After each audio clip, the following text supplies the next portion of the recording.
कैसे हैं मेरे सभी प्यारे बहन भाइयों। आशा करती हूँ आप सब अच्छे होंगे। आज मैं फिर से आज हूँ एक नई वीडियो के साथ। आज मैं बात करने वाली हूँ पाकिस्तान से पूर्व आई गुलाम हैदर की पत्नी सीमा हैदर के बारे में।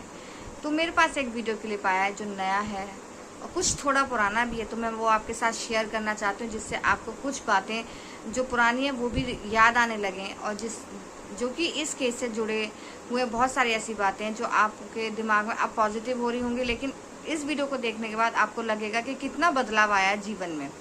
तो उसके 4 बच्चे थे जब वो पाकिस्तान से यहाँ आई थी, और अब 2 बच्चे और हो चुके हैं, तो 6 बच्चे हो चुके हैं। अब ये चाहते हैं कि उन 2 बच्चों के जरिए उनको नागरिकता मिल जाए। अब नागरिकता मिलेगी या नहीं मिलेगी तो समय बताए, क्योंकि पाकिस्तान से और भी लोग आए हुए हैं जो हमारे आज भी शरणार्थी कहलाते हैं। उन लोगों को तो आज तक पब्लिसिटी या पॉपुलरिटी नहीं मिली है, इसको ही मिली है क्योंकि ये भारत सरकार के हत्थे चढ़ गई। ठीक है ना। अगर ये हत्थे नहीं चढ़ती, जेल नहीं जाती, या ऐसा कोई पकड़ा नहीं जाता केसेस में, और गुलाम हैदर की बातें जो पाकिस्तान से यहाँ तक नहीं पहुँचती, तो शायद ये भी पब्लिक इतनी पॉपुलर नहीं होती। मेरी बात से सहमत है तो मुझे कमेंट्स बॉक्स में ज़रूर बताइएगा। आपको मेरा वीडियो कैसा लगा मुझे ये भी बताइएगा। वीडियो स्टार्ट करने से पहले आप लोगों से गुजारिश है पूरा देखिएगा, लास्ट तक देखिएगा, जितना हो सके शेयर कीजिएगा। अगर आपको वीडियो अच्छा लगे तो एक लाइक ज़रूर कीजिएगा। चैनल पे नए हैं तो प्लीज़ सब्सक्राइब कीजिएगा। बात करते हैं हम आगे की, कि जो पाकिस्तान में कहा जाता है, सोशल मीडिया पे भी बहुत सारी बातें उठी थी कि कहा जाता है कि पाकिस्तान में बहुत परेशान थी, भूखी थी, सब कुछ था, कुछ नहीं था, मकान बेच के सब कुछ, मतलब भारत में आके बस गई। लेकिन हमारे भारतवासियों ने भी इतना बेशुमार प्यार दिया कि करोड़पति से कम नहीं है वो। अब भाई इस टाइम वो आम आदमी नहीं है, वो एक सेलिब्रिटी और एक करोड़पति है। लेकिन इसी बीच गुलाम हैदर जो है वो अपनी बातें ढांकता रहता है कि ये हुआ, वो हुआ, फलाने हुआ। लेकिन सबसे मेन मुद्दा बात यह है कि आज तक के टाइम में उसको नागरिकता नहीं मिली, उसके बच्चों को नागरिकता, जब उसको नहीं मिली तो उसके बच्चों को पाकिस्तान से क्या नागरिकता मिलेगी। मोमिन मलिक सर इस केस पर काफ़ी मेहनत कर रहे हैं, काफ़ी स्ट्रगल कर रहे हैं कि वो बच्चे पाकिस्तान चले जाएं।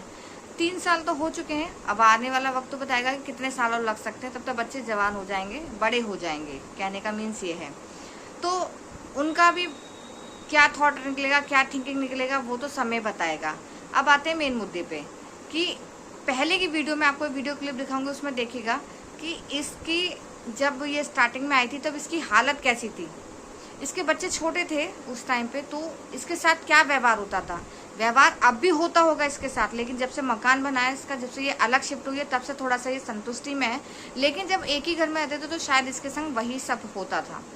अब जब से ये अलग अपने 1 करोड़ के, वो कम से कम 4-5 करोड़ से कम का नहीं है मकान, क्योंकि ग्रेटर नोएडा में बहुत कीमत है मकानों की, बहुत ज़्यादा पैसा लगता है मकान बनाने में भी, चाहे वो देहात में बने चाहे वो सिटी में बने, बहुत पैसे में बनता है। क्योंकि अगर आसपास के एरिया में जाएं, ग्रेटर नोएडा के आसपास एरिया में, वहाँ भी कीमतें बहुत ज़्यादा हैं, तो यहाँ तो वो करोड़पति से कम नहीं है। जब से वो अलग हुई तब से मैं कह नहीं सकती हूँ कि वो किस तरह से, लेकिन जब पहले रहती थी तो उसकी कंडीशन में और आज की कंडीशन में कितना अंतर है।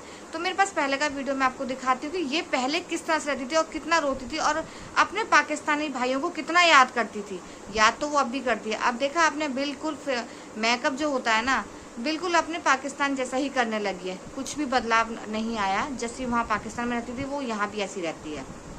सेकेंड चीज़ कि पाकिस्तान में रहने इंसान के जीवन में, जब हम भारत में, हम जैसी ना हिंदुस्तानी औरतें भी अगर कितनी भी गिले शिकवे हो जाएं परिवार से, कितने भी गिले शिकवे हो जाएं अपने पीहर से, मैके से, फिर भी हम मैके को याद ज़रूर करते हैं और उनके लिए दुआ से ज़रूर भाते हैं, और उनके हमेशा कहते हैं वो हमारे माता पिता हैं, वो हमारे जन्मदाता हैं। तो क्या ये याद नहीं रखते हो? क्या इसको फील नहीं होता होगा? होता होगा।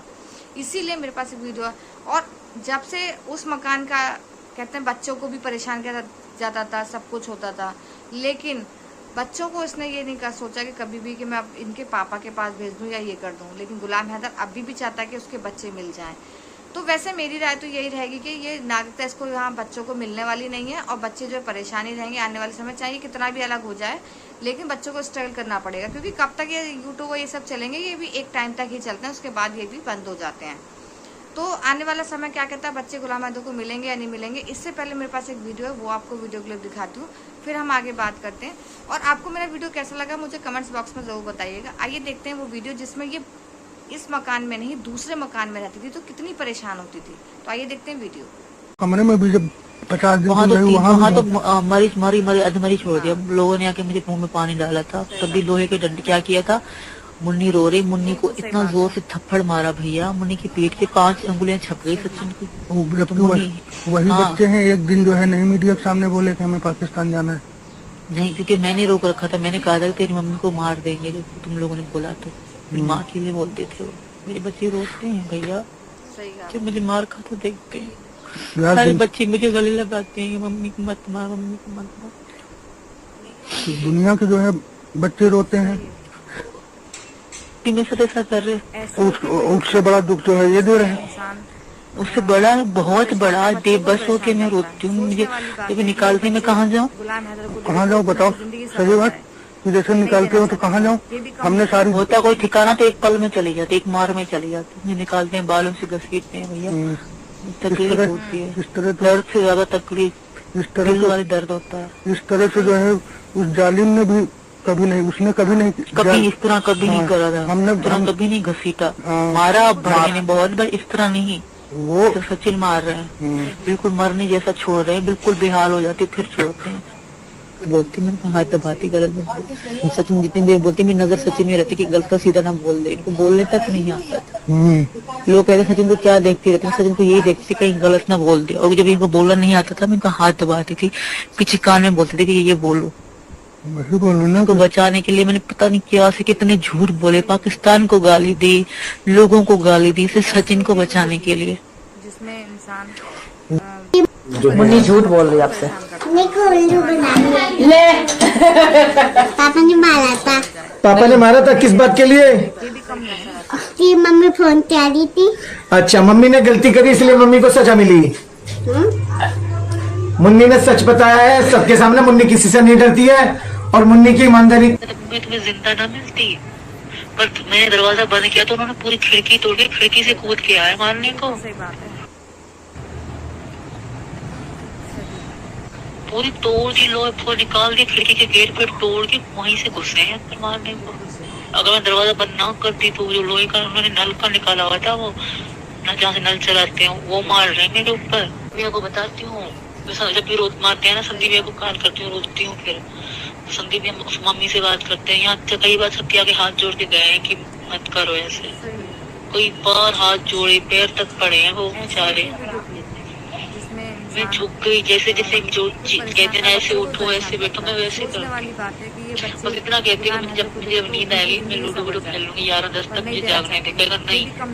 बच्चे ऐसे रोल में रखते हैं, इस टाइम उठो, इस टाइम जागो, ये करो, बिल्कुल जैसे कैदी से भी बदतर जिंदगी।